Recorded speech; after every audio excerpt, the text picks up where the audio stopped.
25 मे 2026ला तुकाराम मुंढे साहेबांनी FDAचे आयुक्त म्हणून पदभार स्वीकारला आणि त्यानंतर अवघ्या 15-16 दिवसात त्यांनी संपूर्ण महाराष्ट्रात असं काही वादळ आणले की चुकीचं काम करणाऱ्यांचे चांगलेच धाबे दणाणले आहेत। 25 मे ते 11 जून या फक्त 15 दिवसात मुंढेंच्या टीमने काय केलं ऐकून तुम्ही थक्क व्हाल। तब्बल 354 ठिकाणी छापेमारी झाली आणि धक्कादायक गोष्ट म्हणजे त्यापैकी 344 ठिकाणी भेसळयुक्त माल सापडला। विचार करा, 3,27,00,000चा डुप्लिकेट माल जप्त, 235 जणांवर थेट FIR, 335 लोकांना अटक, 274 दुकानांना सील आणि 26 गाड्या जप्त। मागच्या 10 वर्षात जेवढी कारवाई या विभागात झाली नसेल तेवढी मुंढेंनी फक्त 15 दिवसात करून दाखवली। आता तुम्ही विचार करा, मुंढे साहेब एवढ्या स्पीडने कारवाई का करत आहेत? याचं एकदम साधं कारण आहे, त्यांनाही माहिती आहे की या खुर्चीवर ते किती दिवस असतील याची काही गॅरंटी नाही। त्यामुळे जोपर्यंत खुर्चीवर आहे तोपर्यंत जास्तीत जास्त कचरा साफ करून टाकायचा या एकाच उद्देशाने ते भन्नाट वेगाने कामाला लागले आहेत। या धडाकेबाज कारवायांमुळे सध्या चुकीचे काम करणारे माफिया आणि भ्रष्ट लोक प्रचंड धास्तावले आहेत। पण मित्रांनो, ते एक मोठा प्रश्न निर्माण होतो, असा हा भारी अधिकारी जो स्वतःच्या जीवाची पर्वा न करता जनतेसाठी एवढ्या प्रामाणिकपणे राबतो, त्याची दर काही महिन्यांनी बदली का होते?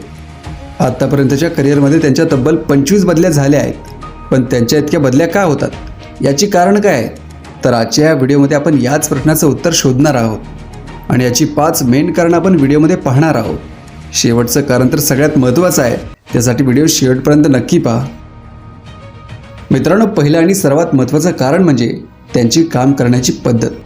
आपल्याकडे सरकारी ऑफिस म्हटलं की एक शब्द खूप फेमस आहे, तो म्हणजे ॲडजस्टमेंट। साहेब जरा थोडं बघून घ्या ना, असं म्हणणारे लोक तुम्हाला प्रत्येक सरकारी ऑफिसमध्ये भेटतील। पण जेव्हा तुकाराम मुंढे साहेब खुर्चीवर असतात तेव्हा तिथे ॲडजस्टमेंट नावाचा प्रकारच नसतो। त्यांना फक्त एकच भाषा समजते, ती म्हणजे नियम। एखादं काम जर नियमात बसत असेल तर ते कोणाच्याही ओळखीशिवाय सहज होतं, पण जर तेच काम नियमात बसत नसेल तरी समोर राज्याचा एखादा मोठा मंत्री जरी आला तरी ते काम होणार नाही। हा त्यांचा एकदम क्लिअर रूल आहे। आता तुम्हीच विचार करा, ज्या व्यवस्थेमध्ये वर्षानुवर्षे ओळखीवर आणि पैशांवर कामे होत आली आहेत तिथे असा एखादा कडक अधिकारी आला की या प्रस्थापितांची किती अडचण होत असेल। आपल्याकडे राजकारणी, मोठे ठेकेदार आणि अगदी काही सामान्य लोकसुद्धा आपलं काम लवकर व्हावं म्हणून नेहमी शॉर्टकट घेत असतात, पण मुंढेंच्या केबिनमध्ये शॉर्टकट चालत नाही। त्यामुळे होतं काय की जो माणूस नियम मोडायला बघतो तो थेट त्यांचा वैरी बनतो। मग असे सगळे दुखावले गेलेले लोक एकत्र येतात आणि वरच्या लेवलवर दबाव आणून त्यांची बदली घडवून आणतात। एक प्रामाणिक अधिकारी म्हणून काम करताना त्यांना याच गोष्टीचा सर्वात जास्त त्रास होतो। लोकांना चांगला अधिकारी हवा असतो, पण जेव्हा तोच अधिकारी त्यांच्या चुकीच्या कामांवर बोट ठेवतो तेव्हा मात्र तोच अधिकारी त्यांना नकोसा वाटायला लागतो। मुंढेंच्या बाबतीत हीच गोष्ट वारंवार घडत आली आहे। दुसरं सर्वात मोठं कारण म्हणजे राजकीय नेत्यांसोबत होणारा त्यांचा थेट पंगा।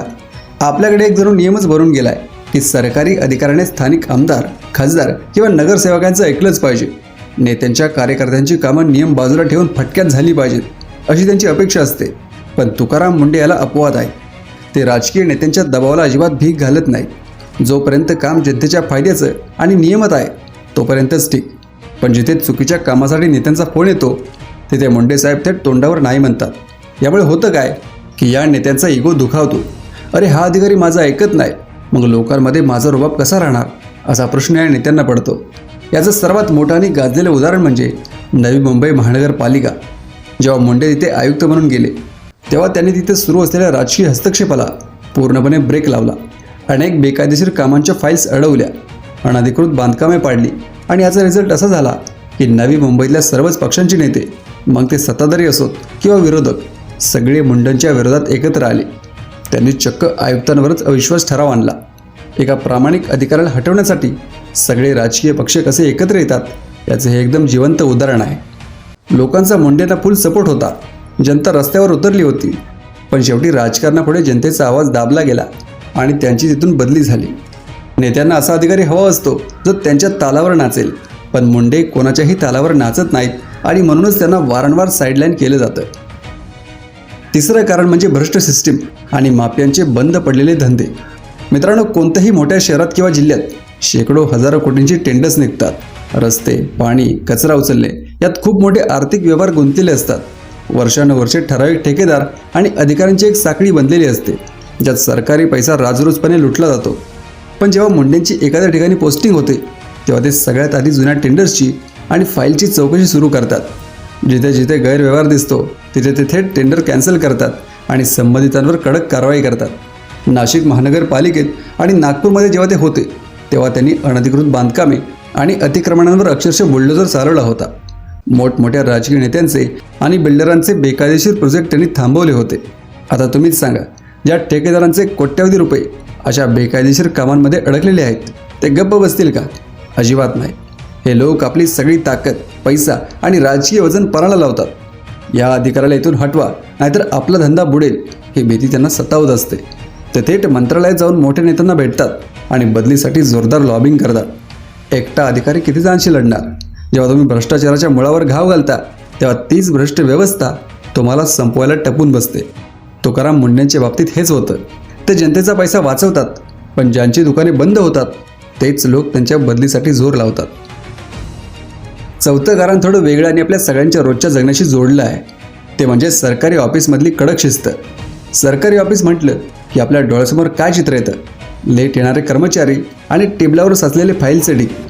आज साहेब नाहीत, उद्या या ही वाक्य आपण नेहमी ऐकतो, पण तुकाराम मुंडे ज्या ऑफिसमध्ये जातात तिथे हा सगळा प्रकार पहिल्या दिवसापासून बंद होतो. कर्मचाऱ्यांना वेळेवर कामाला यावंच लागतं. झिरो पेंडेन्सी म्हणजे आजचं काम आजच झालं पाहिजे हा त्यांचा नियम असतो. जे कर्मचारी काम चुकार आहेत, जे लोकांकडून पैशाची मागणी करतात, अशांवर मुंडे साहेब थेट निलंबनाची कारवाई करतात. यामुळे होतं काय की वर्षानुवर्षे आराम करायची सवय लागलेल्या कर्मचाऱ्यांची चांगलीच गोची होते. पुण्यात जेव्हा ते PMPLचे अध्यक्ष होते तेव्हा त्यांनी बस वेळेवर धावल्याच पाहिजे. ड्रायव्हर कंडक्टरने नीट काम केलंच पाहिजे यासाठी कडक नियम आणले. जे ऐकत नव्हते त्यांच्यावर धडक कारवाया केल्या. याचा परिणाम असा झाला की कर्मचारी संघटना आणि युनियन्सनी त्यांच्या विरोधात संप पुकारला. दुर्दैवाची गोष्ट बघा, ज्या कर्मचाऱ्यांनी जनतेची सेवा करायची असते तेच कर्मचारी एका कडक अधिकाराच्या विरोधात मोर्चे काढतात आणि मग सरकारवर दबाव येतो की कामगारांचा संप थांबवायचा असेल तर मुंडेंची बदली करा. जनतेला चांगली सेवा मिळावी म्हणून हा अधिकारी स्वतःच्याच कर्मचाऱ्यांशी लढतो, पण शेवटी युनियनच्या राजकारणामुळे त्यांनाच शिक्षा भोगावी लागते. पाचवं आणि शेवटचं कारण म्हणजे आपली संपूर्ण सिस्टीम अशा अधिकाऱ्याला पचवू शकत नाही. मित्रांनो, हे एक खूप कटू सत्य आहे. आपल्या सिस्टीममध्ये एक अलिखित नियम बनला आहे, जो पाण्यात राहून मगरीशी वैर करत नाही तोच टिकतो. पण मुंडे साहेब याच्या विरोधात आहेत.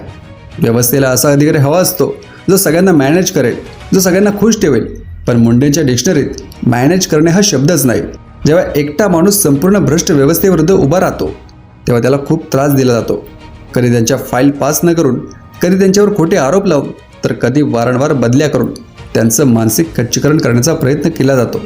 तुम्ही विचार करा, ज्या माणसाने स्वतःचं कुटुंब बाजूला ठेवून रात्रंदिवस जनतेसाठी काम करायचं ठरवलंय त्याला दर 6-8 महिन्यांनी नवीन शहरात नवीन पदावर बदलावं लागतं. मुलांच्या शाळा बदलतात, संपूर्ण राहणीमान बदलतं, तरी हा माणूस न थकता न डगमगता पुन्हा नव्या ठिकाणी त्याच ऊर्जेने कामाला लागतो. एका चांगल्या प्रामाणिक अधिकाऱ्याने जनतेची सेवा केली तर त्याला सपोर्ट मिळण्याऐवजी बदल्यांची शिक्षा मिळते. हे आपल्या सिस्टीमचं सर्वात मोठं अपयश आहे. त्यामुळे तुकाराम मुंडे हे फक्त एक व्यक्ती नाहीत, तर ते एक अशा विचारांचं नाव आहे जो भ्रष्टाचारासमोर कधीच झुकत नाही. पण जोपर्यंत ही व्यवस्था सुधारत नाही तोपर्यंत अशा अधिकाऱ्यांना हा त्रास सहन करावाच लागतो.